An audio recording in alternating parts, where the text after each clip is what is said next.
Anthony, what is going on, man? We are down to our last two divisional outlooks. We're going to start now with the NFC West with the defending Super Bowl champions, the Los Angeles Rams. Almost said Chargers there. Plus 125. I mean, lots to talk about with this team. Been in the news with the Aaron Donald stuff. Look at the stats from last year. That Stafford-Kupp connection is just unstoppable. Cooper Kupp, now probably the best receiver in the league statistically. Got to talk repeat here. What's your initial thoughts on LA coming out at 125? Well, I mean, I really like this number, plus 125. You're talking about the defending Super Bowl champions. They didn't have a complete roster turnover, and here you are getting money back on your return if you think they're going to win the division. This isn't the Super Bowl bet. This is just the winning the division side of things. And yes, this division can be competitive with at least the top three teams this year and in years past, all four. But plus 125 for a team that just won the Super Bowl, that's a bet I'm taking all day long. So I'm definitely putting my money here and investing in the Los Angeles Rams to win the division once again and get a little bit of return on that money in that bet as well. And as a roster, they're just so well balanced, offensive, defensive. You mentioned Cooper Kupp. They lost their number two, I guess you could call him that, Robert Woods. And they gain an Allen Robinson, who is an elite talent. Granted, he's had a few off years. Could that have been the offense he was in?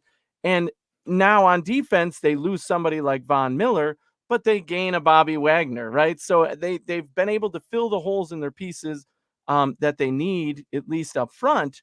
And what we'll get to soon is, the depth conversation of what happens next if somebody goes down to injury, which we never want to see. But I'm still invested at plus 125. I love this bet. Definitely taking the Rams here. All right, they come over with some additional weapons. Allen Robinson, Cam Akers, hopefully back healthy. Offensive line, you got a little bit of continuity, a couple pieces moving around there, but the offensive line played really well last year, which opened up a lot for this offense. Aaron Donald, the most important piece on defense, avoid suspension. We all saw the video of him hitting a player in practice with his helmet. Because it is practice, it's the team's decision to discipline. And as far as I know, there is no fine or suspension. So dodged a bullet there because week one at the Bills at LA, mind you, they're going to need Aaron Donald to slow down Josh Allen. So what's your expectations for Aaron Donald headed into the season? I mean, avoiding a suspension is not a surprising thing after, we found out, yes, that was at practice. Yes, there's video of it. Had it happened in an NFL game, you're talking at least a 4-game suspension, probably, for inciting fighting like that and something so violent as throwing a helmet or swinging a helmet.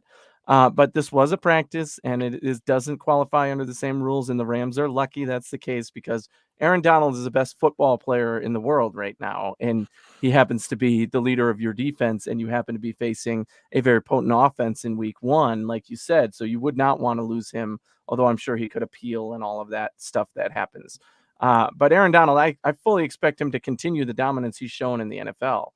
He is the embodiment of what an NFL player should be. Not that he's the expectation, because that would be unfair to every other player in the NFL, but he is as elite can get, especially on the defensive side.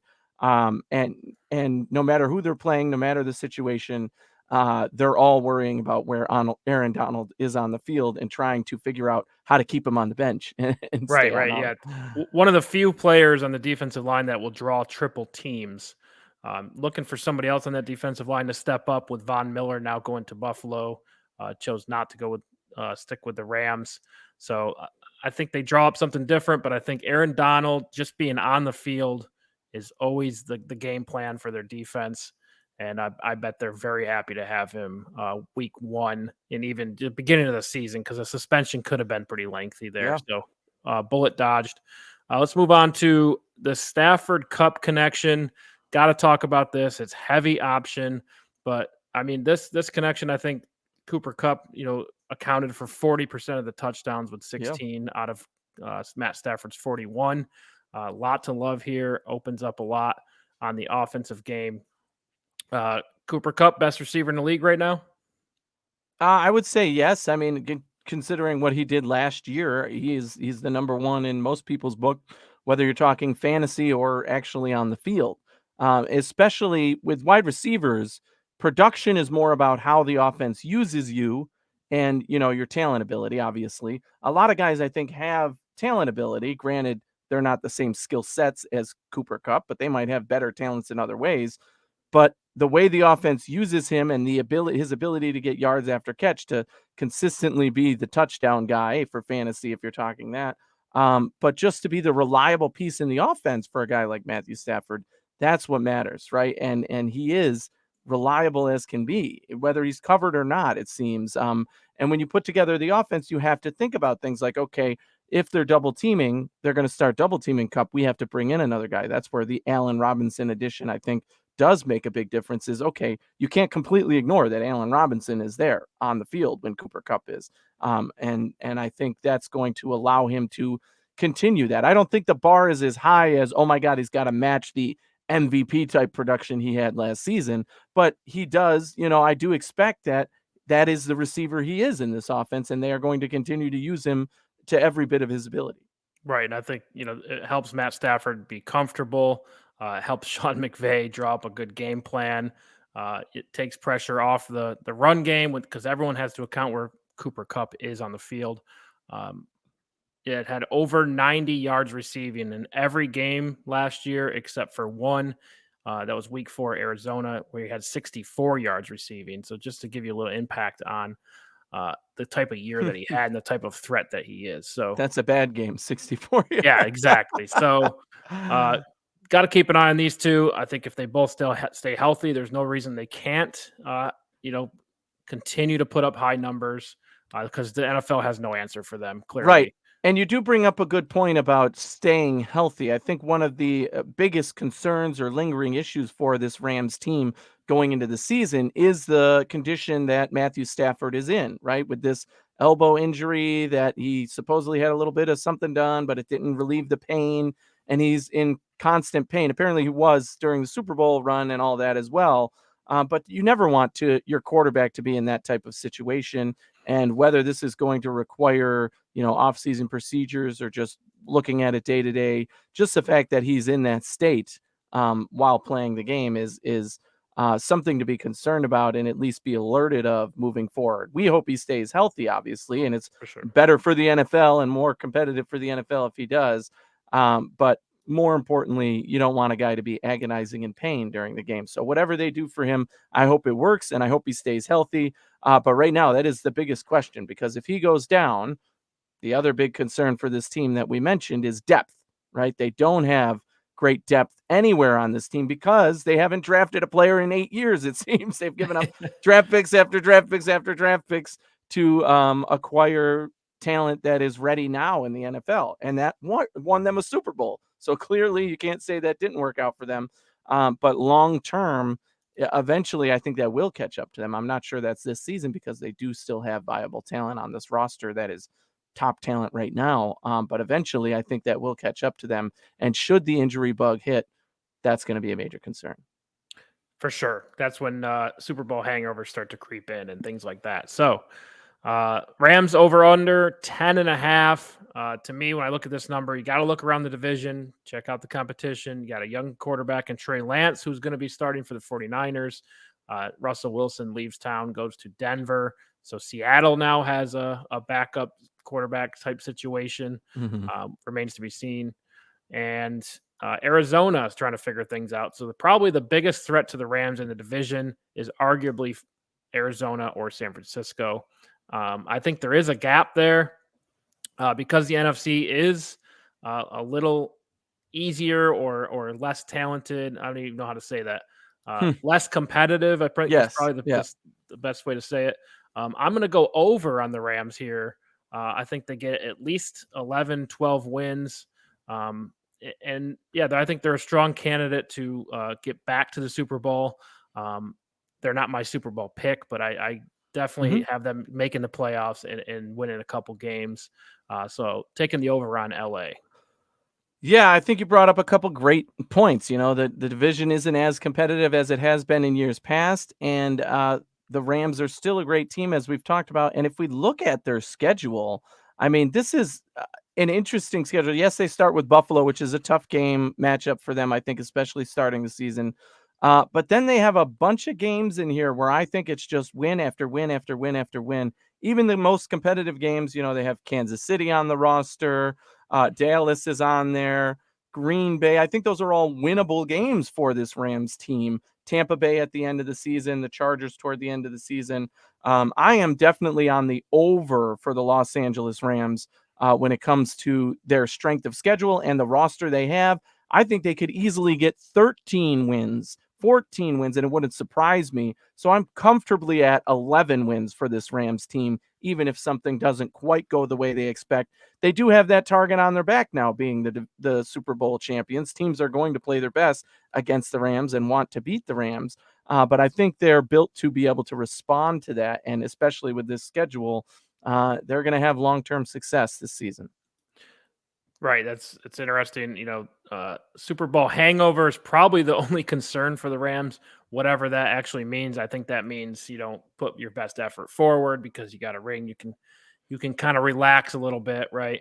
I think Sean McVay, with his energy, I think he can pull them out of that pretty easily. So I'm high on the Rams. Let's move on to the next team here. San Francisco 49ers at plus 175. You know, Kyle Shanahan has done an amazing job with this team.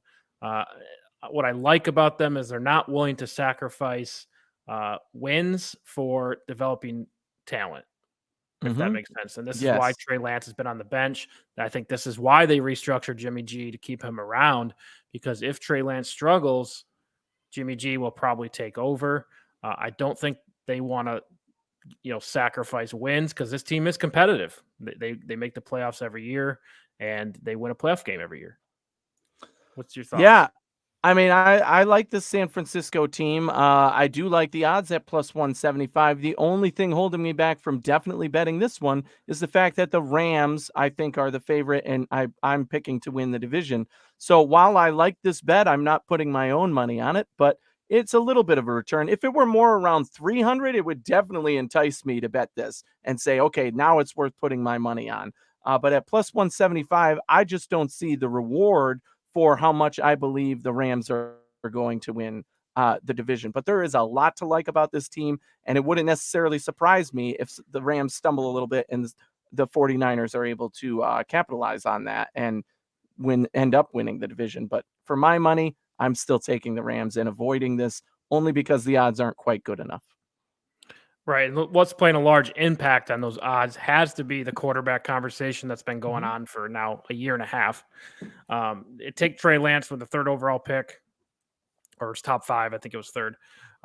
Jimmy G, though, proves he's a winner, proves he can win a playoff game. He's played well in San Francisco. But I think the plan has always been to move on from him, but the timing maybe wasn't correct. Could this split a locker room? Is the first question I have, because players who've been there know they can win with Jimmy G. I expect Trey Lance to struggle at times, adjusting to the speed of the game, especially coming from North Dakota State.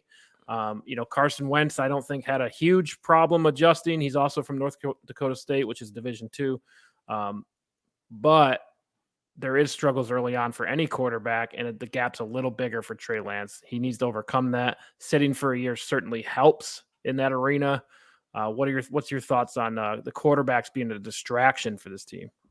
Yeah, Jimmy G has always been a difficult quarterback to put a label on, right? So I definitely feel like there's quarterbacks out there that I label as just not the guy, right? You're mediocre at best. You can't get it done. And then there's guys who are those elite franchise quarterbacks. Jimmy G is definitely not an elite franchise quarterback, but I still think he's proven himself better than just mediocre and average, right? The problem is, and you've heard us talk about this on other previews even so far, when you're not a franchise quarterback and not that elite level, that means there's room to move up from you to one who might be. And in this case, I think that is 100% what's going on with Trey Lance, right? He has the ability, potentially, to be an elite top starting quarterback in this league. And the 49ers are saying, we want that edge, right? And the way they play football it's less of a risk for them to go to their rookie quarterback and see if he can give them a little more of an edge than to stick with Jimmy G, right? They are not a super heavy pass offense, right? They love to run the ball. Always run the ball. They play very good defense. Very good defense. That is a hallmark of this team, right? So defense and running the ball and grinding it out plays. We've talked about teams like that before, but the 49ers do all of that well. And because of that, they don't really rely on Jimmy G or the quarterback, whoever it may be, to get them all of the wins or to make that big play at an end of a game to give them a win. So I think putting in Trey Lance just says, let's see how he leads this team. Let's give him his shot. We have to see if he can even give us a little bit of an edge. It's worth it. So in a sense, I trust that this coaching staff is doing the right thing for this team because they have a proven track record of success as well. And as far as Jimmy G being a distraction, I think he's accepted his role on the team at this point. He knows he did agree to the restructure. He will be a free agent at the end of the year. He will be able to move on. But I don't think that's going to break up the locker room, right? The locker room is behind this coaching staff, at least in my mind. Obviously, I don't have any personal insight into this, but the 49ers are a team that believe in their coaches, that are played up by their coaches. So the decision was made and they're all behind it. Now, how that makes Jimmy G personally feel, I don't know, but I'm sure that this team is going to continue their excellence and not allow this to become the distraction that beats them. They need to focus on how do we beat the Rams twice and win the division because they've done it before, but you got to end up winning the division. Right. And there's a lot to like about Trey Lance with his athletic ability, extremely mobile, very strong arm. And now, we've seen Debo Samuel play running back. We've seen Brandon Ayuk on the underneath game. Right now, we've had 4 or 5 running backs that, a lot of them leave the team and get paid, but they've all been successful in Kyle Shanahan's offense. You now add a running quarterback you could run design runs. It's going to be such a nightmare to keep track of. So that's also why I think that was a big piece a big goal for the 49ers in the offseason to get Debo Samuel signed. And they did that. Debo gets paid. Had a kind of a back and forth in the media for most of the offseason, but I think it was an important piece for the GM, John Lynch, to bring Debo back for that dynamic offensive piece added with Debo with Trey Lance. What's your thoughts on Debo going back to San Francisco? Well, back to is an indifference. He was going to be in San Francisco regardless whether he liked it or not. And that's what I said months ago when he expressed his, discontent with his contract situation and desire to be traded or whatever. I said, the 49ers are not crazy enough to trade him no matter what they get offered, no matter what he wants. He's a big part of what they do on offense. We said, they love to run the ball. Now he's listed as a wide receiver, but we know that Debo is a playmaker. They use him in every aspect of the offense. Yes, he's a pass catcher, but he also does the runs, the end arounds, the special plays that his talent really leads to the ability of the offense to be able to run those plays. So that would totally change their offense if he was not in it. So I'm glad that they resolved the situation and he's sticking around and now he's happy in the locker room. That's always the right move to make if you can do it. Especially with a star player like him. And with him and next to him in the offense, you've got guys like Brandon Ayuk, who's a good pass catcher as well. And that offensive line is really good. I've always been a huge Kyle Juszczyk fan, who's the fullback, right? Nobody ever gives love to the fullback, but because San Francisco is a run-first offense, even Kyle Juszczyk is running the ball in pass-catching downs, right? Because they pass to the running backs as well. So Debo is the centerpiece of this offense, more so than even Trey Lance in a lot of ways. But the other pieces around him are going to be what allow him to be productive and successful this season as well. Yeah, I would argue George Kittle in that conversation as well. Kittle, of course. And Elijah Mitchell, who we would assume would get most of the carries this year. But it's just a lot to keep track of on that offensive scheme. But even on the defense for the 49ers, Javion Kinlaw, Nick Bosa, a lot of pieces to like on defense as well. Fred Warner. I think this team, they have a real shot to win the division if the defense plays well. If Trey Lance, plays mistake-free football. I think down late in the year they could make a run for the playoffs. Definitely not counting them out from that. So, brings us to the over/under at 9.5 for San Francisco. They won 10 games last year. Let's go ahead and bring up the schedule. The schedule is very important because you do have a young quarterback.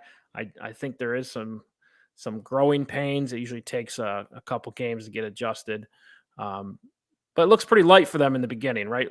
You're Chicago. They're at Chicago. Week 2 is Seattle at home, and then Denver. They're at the Broncos, and week 4 the Rams, which is probably tough. But I think they could go 2-2 here, right? Yeah, I think that's an easier start to the season, right? Even if you lose, you could potentially beat the Broncos, and you're always competitive against the Rams. Those games are always some of the best in the NFL to watch, at least for my money. And then they go into an easier again. They go Carolina after facing the Rams, which is a huge game for them. You can't back off on Carolina, though, but I still would consider them the favorites there. The Falcons, the Chiefs will always be a competitive game. The Rams again, and that's their tough stretch there. The Chiefs, the Rams, and then they go back to the Chargers, the Cardinals, divisional game, but I still would favor the 49ers there. And then this end stretch, Saints, okay, Miami, yes, they're competitive. Tampa Bay, good games, good teams. 49ers, I think, have the ability to beat all of those teams, right? I don't think they will win all of those games in a row, but they can beat those games. And then Seattle, the Commanders, even the Raiders, I think they'll be the favorites in all of those games, those last 4 games to end the season. Interesting stretch for them, really throughout the heart of the season, the middle of the season, they're going to grind it out. But I think that's exactly what this team does, is grind it out. So I am slightly at the over for the 49ers at 10 wins. I think they could get 10 wins in this schedule and end up, making the playoffs and taking the over here. So although it's not a huge bet for me in terms of I'm not putting the house on this, but I would bet the over and guess 10 wins on the season. Okay, so you're going 10 wins. I'm going to go slightly under with the 49ers. I think a lot of these games will come down to one possession, and I don't like the unknowns with Trey Lance. With the inexperience, I wouldn't trust it. I just think they end up at 9. I do think this is a winning team. Not at all going to be surprised if they do go over, but I would put my money slightly under 8 or 9 wins on the season due to the quarterback issue. I think it does have a bigger impact than what we've discussed. It's just there's a distraction. Many teams don't have any distraction, right? So I'll take the under. Let's move on to Arizona plus 350. This team had success early last year. I mean, look around the roster. I think they have pieces everywhere. Kyler Murray resolves his contract situation. The way things ended last year, really, there's a back and forth between ownership and Kyler Murray. I think that's now settled. I think they could, not at all impossible to come out and go 7-0 again this season, like they did last season. What's your initial thoughts on Arizona? I think that Arizona kind of fell from grace for me last season. I was never a true believer in their record, meaning they're some elite team. I just thought that they happened to live up to the moment with, the schedule that was placed in front of them. You can only beat the teams you face. And they did that in the beginning of last season. But once they faced the tough teams, their true identity came out, and all of a sudden they weren't good enough. And that's the bottom line for me with this team. This line being plus 350 can be tempting. This is more where if San Francisco was there, I'd be all over it. But having Arizona at plus 350 is a bet that I'm still not willing to put my money on. I'm like, okay, could they win the division? Sure, it wouldn't shock the world by any means. But do I think they're the better team than the 49ers, than the Rams? No. So I think this is right where I would place them, which means I'm not willing to, put my own money on the line for that. Right. Well said. A lot of issues though with injury and suspension. I will get into the suspension here in a second, but I just want to talk about this going 7-0 last season. They were the number 1 team in the league headed into their bye week. They were 9-2 before their bye week, and then they lose the last 4 of 6 games. Yeah, including Detroit and Seattle in there. But they did score the most points last year since 2015. Marquise Brown comes over now. JJ Watt again injured. So the thing with JJ Watt, big contract. He's only played 2 full seasons since 2016, and he's only played 3 half seasons since 2016. So just availability is just not there for him. Do have a lot of other great pieces on defense. Do you think the Cardinals can they live up to that 7-0, or do you think we're going to see more of the lost 4 out of the last 6? Yeah, I think that they are the team that lost 4 out of the last 6 and fell apart. They did not make a coaching change. They did not make, any huge moves on either side of the office or the team itself, really. Although we're going to talk about the big moves that happened to them, I guess, with the suspension of Hopkins and yes, you make the big trade for Marquese Brown, probably in light of that. But I don't know that that's enough to put them over the top. I just don't see it. As much as I like the talent that Kyler Murray has, I just don't see him as an upper echelon QB in the NFL. He doesn't have the grit of some of those guys, the ability to carry their team and make them win and bring the best out of the players around you. I do think he's a great quarterback, but I don't think he has the ability to take this team to that next level, especially given the path in front of him. Maybe if he was in an easier division, sure, then they would be winning and it would be because of Kyler Murray. But in this division, Kyler Murray, even though he's better than the 49ers quarterback situation, even though you could argue more talented than Matthew Stafford at this point in his career, he is not living up to that, right? And they have yet to put that into action, put their money when their mouth is when it counts the most. So for me, I just am not a huge believer in this Arizona team. So I hope that they can do better for themselves, but I do think that the real identity is that team that lost 4 out of 6 at the end of the season. Right, and I think Hopkins had a big part to do with that. Yes. Him getting injured, we're a different team with him. It seems like when he went down, that's when all the problems started happening. So now he's suspended for the first 6 games of the season for violating the league's performance-enhancing drugs policy. That kind of backs up your argument that they're going to be the lost 4 games out of the last 6 type team. I can expect him back in 6 weeks. They bring in Marquese Brown, who I thought was a phenomenal pickup by the Cardinals. Somebody who can fill that gap while DHOP's out. Exactly. And then if DHOP comes back, now you have a real receiving core, maybe arguably one of the better ones in the league, maybe the top one in the league.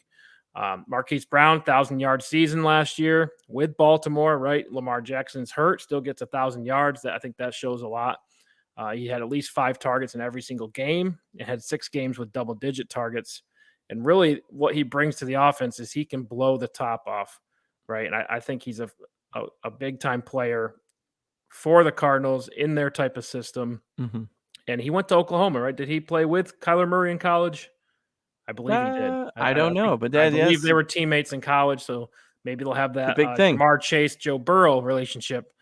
That's definitely a good thing to live up to. So what's your thoughts on D-Hop and Marquese Brown? I did love the Marquese Brown move. I think that he was being underutilized, really. I mean, just by nature of the offense in Baltimore. So I think he's a better player than most people believe, even though his stats would tell you he's a great player. I mean, it's not like he wasn't putting things up, especially when he and D-Hop are on the field together. That's going to be a great receiving core. And, Murray's going to have to prove that he can work with those guys and make it happen. Otherwise, the arrow will really be pointed at him for why they're losing. But you also, the defense for me is another place where I'm concerned a little bit because they spent a lot of money on JJ Watt and that just hasn't worked out for them. I am so glad, and I'm on the record saying I never wanted the Bills to sign my team to sign JJ Watt, even though they were one in contention, not because he isn't one of the most talented guys to play the game, but he was at a point in his career where he's injury prone, he's older, he's not playing a lot of snaps, and he's basically a cheerleader on the sideline. So they're paying a big percentage of their cap space for a guy who's cheerleading on the sidelines, and that's just not going to win you games in the end. And how they rebound from that, I don't think they have a lot of depth that I'm like staring at it and saying, oh yeah, this is a strong defense where they can withstand this type of beatdown. There are guys I like. I really like Zaven Collins, who emerged last year as a rookie. Buda Baker. There's a lot to like, Isaiah but Simmons. Yep. Isaiah Simmons, Great there's a player. lot to like, but just overall, they haven't been able to put it all together and be one of the most dominant defenses and in that conversation. And again, it's kind of a mystery to me. So in my mind, that points more to coaching and what's going on behind the scenes than the talent on the roster. But that's a story for another day. And we'll see what happens Right. at the end of the season if this doesn't work out for them, because now you've got, enough talent that you can't continue to make excuses, even in a tough division. Right. And last year, I think, was the year for them to be successful with getting after the quarterback with J.J. Watt and Chandler Jones. That's now passed. J.J. Watt gets hurt last year. They started hot. Chandler Jones had 5 sacks in one game. Mm-hmm. He now goes to a different team. So lots of opportunities there for young guys, but I would assume it'd be a step back from last year as far as getting after the quarterback. Arizona over under 8.5. This team, again, this is a highly volatile team. I could see them being good. I could see them struggling. What's your initial thoughts on the 8.5 over under? Oh, I am taking the under here. Actually, I'm right at 8 wins for them. So Vegas again knows what they're doing when they make these numbers. When I went through the schedule, I was just looking and saying, okay, their first 3 weeks, I think they could start 0-3. Kansas City, the Raiders, the Rams. I think they could start 0-3 without DHOP. Not knowing what to expect there. And after that, they have Carolina, which is a game I think they'll be favored in. The schedule gets tough. And then at the end stretch, when they will have D-Hop back, so they'll be more competitive after their bye week, you have New England. Okay, I think they could get there. But when you face the Broncos, who are going to be competing for a playoff spot, hopefully at that time, the Bucks, with Tom Brady, one of the most dominant teams in the NFC, the Falcons, okay, maybe that's an easier win, but we don't really know what to expect yet. And then the big divisional game against San Fran, I think they lose 3 out of 5 of those games. And when you start potentially at 0-3 and you end potentially at 3-2, I have to be only at 8 wins regardless. Okay, yeah, I agree. I'm going to go under as well. I just think it's not going to be put all together, right? Let's say D-Hop comes back, he'll be available versus Saints week 7. Like you said, they have a kind of a tough schedule before that. It lightens up a little bit, but a lot of playoff teams in there.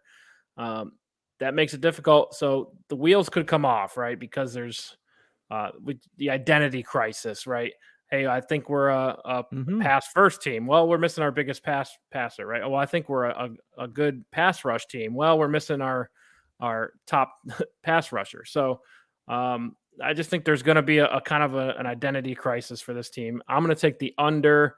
I think there may be a 6 or 7, even less than that. I could see some issues. So that's just my thoughts. I do like rooting for them because they are kind of an underdog, but definitely trying to be realist. Let's move on to Seattle plus 1,600. A lot of changes for them. I still believe in Pete Carroll, but he is getting up there in age. Star quarterback now with the Broncos. They didn't really pursue any quarterbacks. I think they had opportunities in the draft to bring in a new quarterback, but they just kind of like Geno Smith. I think there's a lot to like with him. We haven't seen him in a number of years, so could be a new Geno Smith. Last time we saw him, he was more with the Jets. So maybe it's organizational. What's your thoughts on Seattle? And then we'll get into the quarterbacks. Seattle is having a precipitous fall from grace of being a team that was well respected with Russell Wilson and the defense and all of that, and in Super Bowls. This team now, I think the case is Pete Carroll has now reached the point of over the hill. The NFL coaching people are getting younger, and the roster is overturning. I think it's time for him to retire. At some point, Bill Parcells, one of the greatest coaches of all time, was in the same boat. Hey, you can't keep up with the changes in the NFL at this point. It's not like it used to be. Even this NFL is different than it was 10 years ago. So Pete Carroll at this point, I think, is holding this team back, and so is the roster itself. Geno Smith at quarterback, even if he does emerge, what is his ceiling? It's certainly not something that can overcome a division like this in my mind. At running back, you drafted Kenneth Walker, who was one of my favorite guys in the draft, but Rashad Penny is now your starter. You lose Chris Carson. At receiver, you have an elite guy like DK Metcalf. You have Tyler Lockett. You love those pieces. But when you have Geno Smith throwing them the ball, you're not sure going into the season what that's going to look like. And it didn't necessarily work out in terms of wins last season when you had Russell Wilson because of the weaknesses on the offensive line. And that continues to be another issue for this team. So even though these odds plus 1,600, I wouldn't touch them with a 10-foot pole if they were double that. So I'm just not confident in many pieces on this Seattle team in general. Yeah, so now Geno Smith, like I said, we haven't seen him in a number of years. Drew Lock comes over from Denver. I think Geno Smith's been with the Seahawks a long time now as a backup to Russell Wilson. So it's not surprising to me that he won the starting job. Not a good look for Drew Lock, who a lot of people thought had starting ability, but now has lost his second quarterback competition, lost previously to a quarterback in Denver, Teddy Bridgewater. Now loses to Geno Smith. Very telling that maybe something's going on there where the playbook or, just maybe not a team guy. I don't know. But when you lose two quarterback competitions, it's not a good look for your career, especially with his ability. I think the guy has a phenomenal arm. Like we see a lot of gunslinger throws in Missouri. We thought that would carry over to the NFL. That's probably why he was drafted in the second round, but doesn't happen for him. So expect him to be in the backup role for the rest of his career, I would assume. But Geno Smith, I think he can throw a pretty deep ball. He looked pretty good when he did play last year. Came up a little short on one play. I think it was a ball bounced up in the air. He got intercepted. So, tough luck. But I like the addition of Noah Fant. Always been a high on Noah Fant. Marquese Goodwin, another piece that would bring that speed. But Geno Smith, he hasn't played in 2 years. So true, but I mean, those guys, Olympic athlete, and then Noah Fant, maybe the fastest tight end in the league or in that conversation. With Geno's ability to throw the ball deep, which I think is one of his strengths, DK Metcalf, Tyler Lockett, could we have something here? I mean, I think, in the case of Tyler Lockett and DK, even though it's Geno Smith throwing them the ball, they will potentially still put up good fantasy numbers, right? So I think they will have good statistical years. Why? Because they're going to be down by 21 points in most games. So that is not, a confidence level you want to have. You simply can't continue to run the ball when you're down by that much. They're going to have to throw, and they're going to want to throw it to these very talented receivers that they have, both of them. And bringing in Noah Fant, I think, is a great addition for them if he can stay healthy. He's had struggles with injuries over the years. And if the offensive line can hold enough for Geno Smith to make something happen. Now he's mobile, so he should be able to, extend plays when needed to. But at this point in his career, the expectations are not high for Geno Smith to carry this team and win in this division and, make it to the playoffs or whatever. And maybe that takes some of the pressure off. But I am fully confident in the receivers, DK and Lockett. Even if Drew Lock was out there, you can't totally screw it up with those guys that you're throwing. And I do agree with what you said about Drew Lock as well, that this seems to be the end of his career in my mind. You lost to Teddy Bridgewater and Geno Smith. Those guys are normally backup quarterbacks, not starters. And you lost to both. No offense to Bridgewater, who I think did a great job. They're top 25 quarterbacks, but when you get past 15, that's now you're saying you're lower than that. And you're younger than them. You're younger. Right. You're supposed to be. And he could have had a disadvantage. He did have a disadvantage, Geno's been with the organization longer. He's probably more comfortable with the locker room, things like that. But the NFL, this is just how it works. You only get so many opportunities. You have to take advantage of them. So you have to recognize your opportunity and rise to the occasion, right? You might not get a shot ever again as a starter. Mm-hmm. All right, so let's move into the Seattle over under 5.5. This is kind of a tough one for me because I think this is a well-coached team. They always have been. They're a lot like New England, where they will put you in a position as a quarterback to drive the team down and win the game. Right? You're going to be down by 3. You're going to be down by 4 on the last play of the game, the last drive of the game. Right? It really comes down to the quarterback to make those plays, and maybe Russell Wilson was good at that. Maybe we don't know what Geno Smith will be, but I do think that they're better than people are giving credit for. I do not think that this team is in a category of first pick in the draft or top 5. I think they get to 6 wins. I'm going to take the over on 5.5. I like the speed of their offense. I like Kenny Walker as a running back prospect. Charles Cross, who they bring in from Mississippi, a top tackle. I think they could maybe make something happen here. Do I think they're a playoff team? Absolutely not. But I think they're better than 5.5. I will go over. Interesting here. So there's a couple issues I have with this. Schedule wise, I am taking the under for Seattle at 5.5. I have them right at 4 or 5 wins on the season. Unfortunately, a lot of that is because I'm not very confident in their defense. Their offense will produce, like I said. Their defense, they paid Jamal Adams, and besides that, there's not a lot that I'm super excited about when I look at their defensive roster at least. And when you look at the schedule, I'm picking through here trying to find, okay, I would favor them in this game. Even against the Lions in week 4, I probably am picking the Lions to win that game at this point. And you go throughout the Giants, maybe, okay, that's a rebuilding team, and the Jets, right? So there's a few teams that I see them as the favorite, but for most of the other games, they're going to be the underdog. Now, just because you're the underdog doesn't mean you're going to lose the game. I do expect that they will compete in this division, even in those divisional games. They're not going to win a lot of them. I right now would have them winning none of them, but maybe one of them they'll pull out. But that still puts them at less than 5.5 wins for me. So I'm definitely taking the under with this Seattle team. Fair. Yeah. I could see it going either way. I just trust the coaching staff. Sounds like you don't. So yeah, exactly. Difference of opinion there. Thanks for tuning in, and we will see you in the next episode. Toss your hat in the ring.